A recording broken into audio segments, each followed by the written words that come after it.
ginapanginwala ni Magasaulog sang Paskwa, kag bagong tuig sa sulod sang karsel, ang mag-asawa nga sanday si Sandra 51 anyos kag Ricardo Apugar 50 anyos matapos na aresto sa drug bypass operation sa Barangay Tansa, Timawa, Zone 2 City proper, gabi sang Disyembre 23.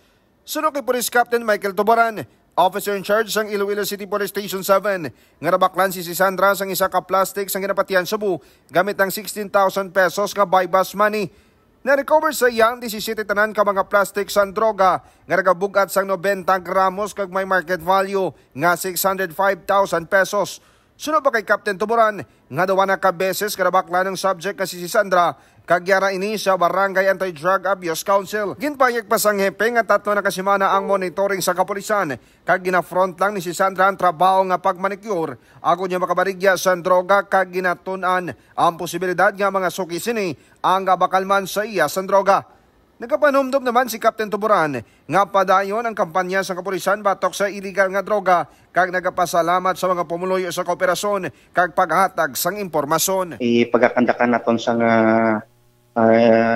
aton nga tactical interrogation with regards sir kung di sila gakuha sa ilang mga items. Pag sa karon mga ka-K5 na kahunong na sa Iloilo City Police Station 7 na mag-asawa kag nagapangatubang sang kaso sa paglapas ng Republic Act 9165 o Comprehensive Dangerous Drugs Act of 2002, mga ka-K5.